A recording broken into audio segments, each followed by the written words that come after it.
A man targeted by criminals fights back. He'll tell his story of another win for the good guys. The movie shoot that's going to close parts of the city for more than a month. And don't miss our countdown of the greatest sports moments in New Orleans history. Right now, New Orleans police are surrounding the area around Magazine and Calliope by the World War II Museum. They have discovered what could be some sort of an explosive device in the area. WGNO reporter Vanessa Bolano is live in the Warehouse District with the latest. Vanessa. Kurt, and if you take a look behind me, I don't know if you just saw that fire truck pass by, and these more fire, more Homeland Security passing by right now. As you see, the scene here is clearing up. That's fortunately the scene is clearing up because it was some tense moments here from about 8 p.m. They closed down Magazine Street from Calliope to Andrew Higgins, telling us that they found a suspicious device around Calliope near the interstate. They said that suspicious device was a bag of some sorts with some kind of a suspicious cloth inside, and they brought out the robot.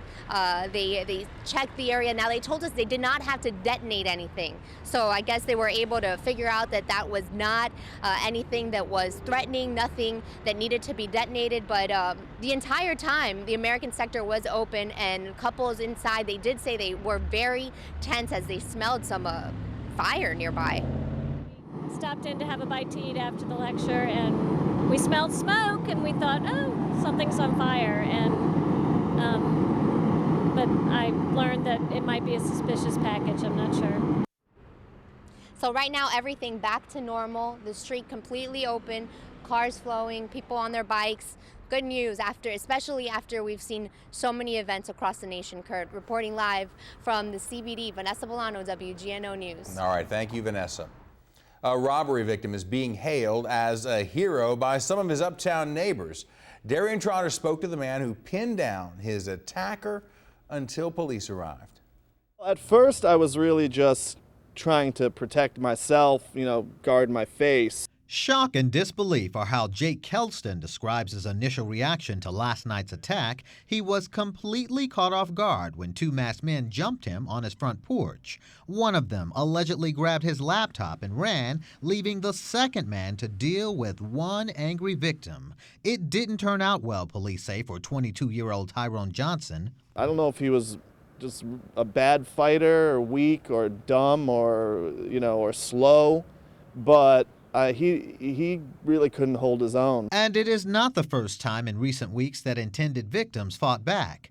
Camera video shows how a man staring down the barrel of a shotgun disarmed his attacker, and another man had to have surgery to remove a bullet from his shoulder after he got into a scuffle with an armed robber. I think we're all fed up. The times we're living in, it's almost like the Wild Wild West. So I just glanced over my shoulder and... Kelston showed us how he fought with Johnson, then wrestled him down. I kind of pressed him up against the wall here for a while, and then I got his head in between my knees and kind of put him in a lock there.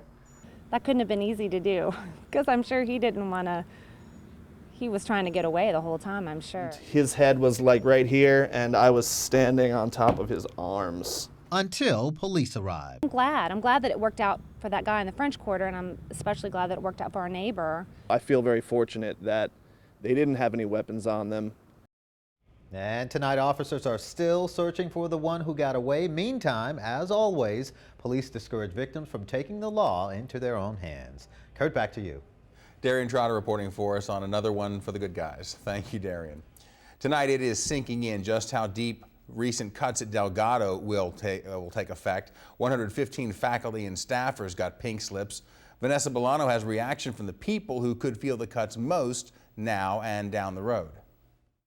They called us in one at a time, and they informed us that, they informed me that after 6.5 years of service, that next week I will be terminated. Professor Martin Katz teaches 7 classes at Delgado Community College.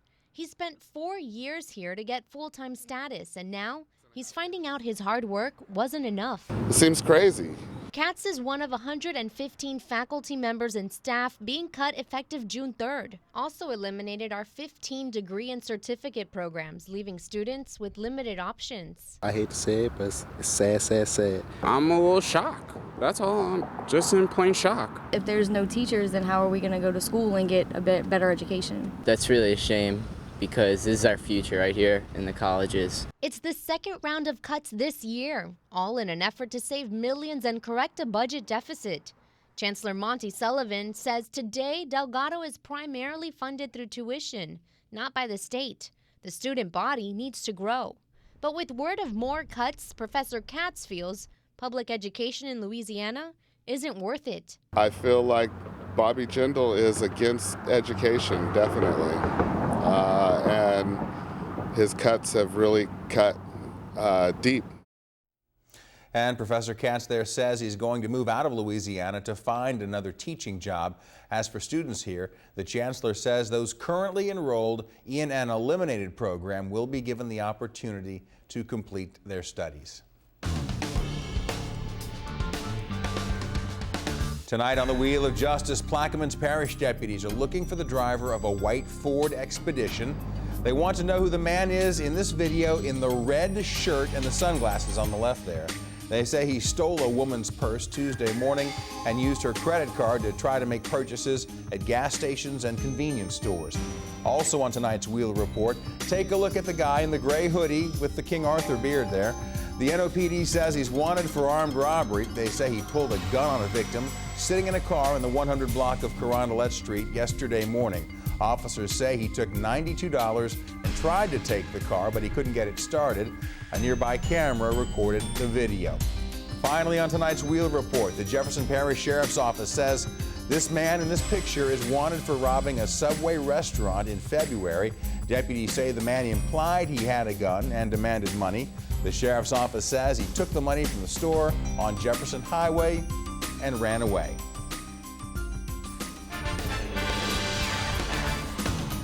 And take a look at these photos in Amite of an apparent fight between a city council member and a resident.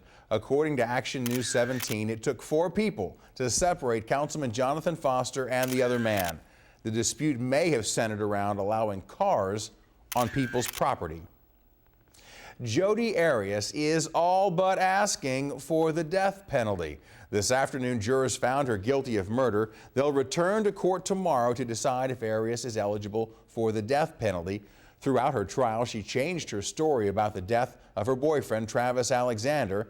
His throat was slit, he was stabbed 27 times and shot in the head. After hearing the verdict, Arias talked about receiving either a life or death sentence. The worst outcome for me would be natural life. I would much rather die sooner than later. Wow, the Maricopa County Sheriff's Department put Arias on a suicide watch. It didn't have the Casey Anthony or OJ ending. Still, the Jodi Arias case had a pretty big TV following. Some of the folks in Loggers and Metairie this afternoon watched the verdict. One of them, Lydia James, has been watching the trial since it began in January. The case, it has so much appeal to it. It has a sex appeal, it's scandal, a lot of mystery involved, and there's a lot of questions that had to be answered through it. Yeah. Lydia says she would not be surprised if the case was indefinitely appealed. She was surprised by the first-degree murder conviction. Why some people could go ape over a more than month-long movie shutdown in the city.